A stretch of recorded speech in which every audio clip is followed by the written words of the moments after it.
ही आहे रक्षाबंधन स्पेशल अशी मिठाई आणि ही मिठाई थोडीशी तुमची पूर्वतयारी असेल तर झटपट अशी सोप्या पद्धतीने पटकन तयार होते।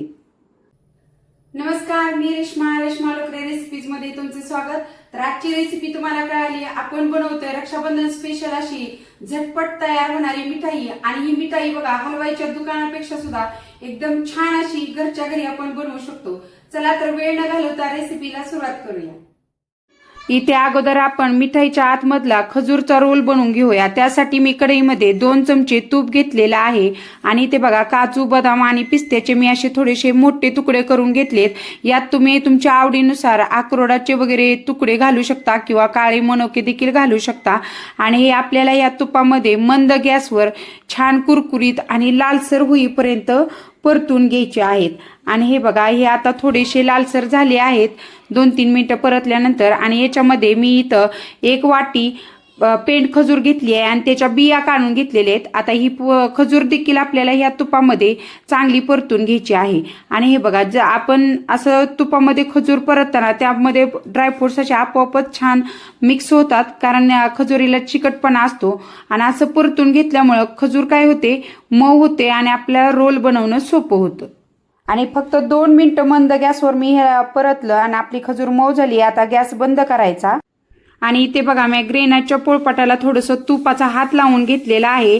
आणि यावरती हे मिश्रण बघा आता थोडंसं कोमट झालंय। कोमट असतानाच त्याचा असा आपल्याला रोल वळून घ्यायचा आहे, म्हणजे छान असा रोल वळला जातो। आणि हा रोल आपण जास्त जाडही नाही आणि जास्त पातळही असा ओळायचा नाही। हे बघा या पद्धतीनं मी असा हा रोल एकदम असा गुळगुळीत आणि छान असा वळून घेतलेला आहे। हे बघा जास्त जाडही नाही आणि जास्त पातळही नाही। आता हा आपण रोल साईडला ठेवूया आणि पुढची तयारी करूया। आणि इथे मी गॅसवरती जाडबुडाची कढई ठेवलेली आहे आणि त्याच्यामध्ये 2 चमचे साजूक तूप घातलेलं आहे। नंतर त्याच्यामध्ये पाऊण वाटी दूध घालायचं। दूध घातल्यानंतर इथे बघा 9 ते 10 चमचे पिठी साखर या दुधामध्ये आपल्याला घालायची आहे।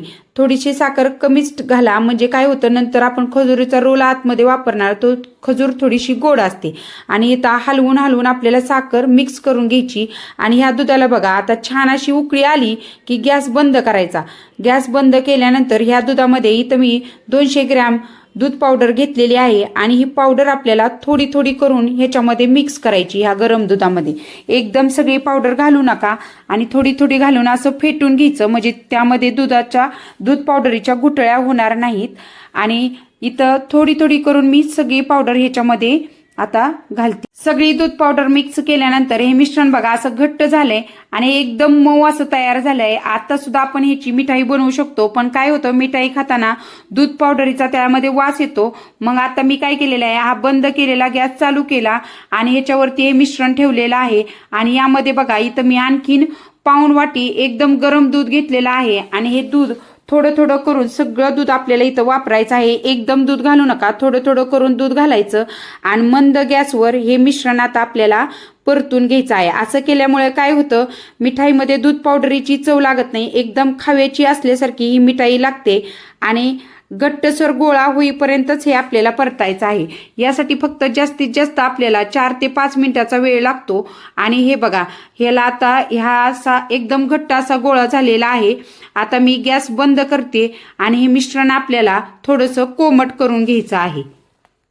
आता हे मिश्रण कोमट झालंय, हे हाताने चांगलं मळून आपल्याला मऊ करून घ्यायचंय, जास्त मळावं लागत नाही। आणि ते बघा त्याच्या हातावर असे गोळे जर वळले तर त्याला अजिबात चिरा गेल्या नाहीत पाहिजे। चिरा जर जात असतील तर आणखीन थोडंसं मळून घ्या। आणि हे आता आपलं परफेक्ट असं मिश्रण तयार झालं आहे। आणि इथे मी बघा आयताकार असे 2 प्लास्टिक पेपर घेतले, त्यातल्या एकाला मी इथं तूप लावून घेतले, सगळीकडे असं तूप लावून घ्यायचं। आणि दुसऱ्या प्लास्टिक पेपरला देखील बघा ह्या प्लास्टिक पेपरला सुद्धा मी तूप लावून घेतलेलं आहे।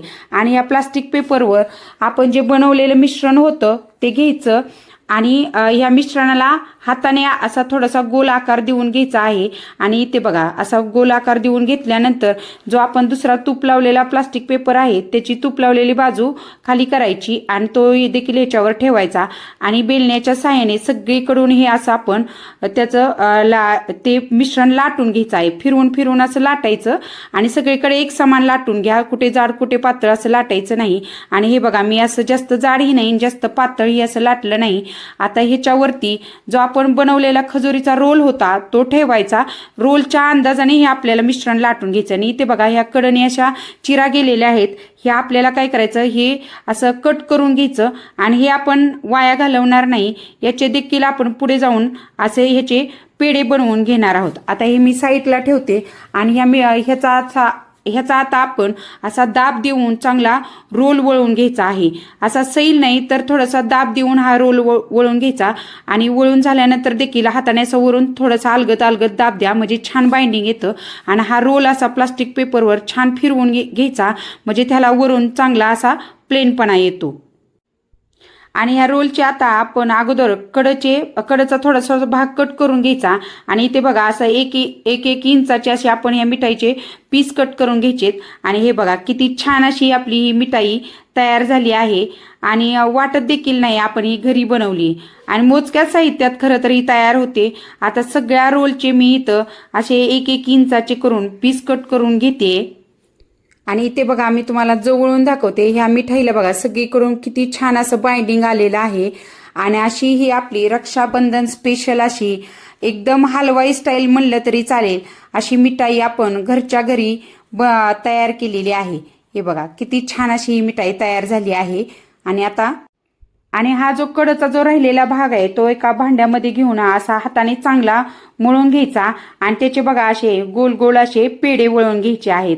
आणि ते बघा मी असे त्याचे छान असे पेढे वळून घेतले. त्याला मध्ये बोटाने थोडासा दाब द्यायचा आणि त्याच्यावर इथं मी एक पिस्त्याचा तुकडा लावलेला आहे. आणि हे बघा किती छान असे त्याचे देखील पेढे तयार झालेले आहेत. आणि इथं मी सगळे असे पेढे बनवून घेते. आणि हे बघा एकदम विकतच्यासारखे पेढे तयार आहेत. आणि इथे बघा अशी आपण त्यापासून 2 प्रकारच्या मिठाई म्हणलं तरी चालेल तयार झालेल्या आहेत. आणि ही मिठाई 2 दिवस बाहेर आणि 4-5 दिवस आरामशीर फ्रीजमध्ये राहते. तर कशी वाटली आजची ही मिठाईची रेसिपी ते मला कमेंट करून नक्की सांगा. रेसिपी आवडल्यास रेसिपीला लाईक अँड शेअर करा.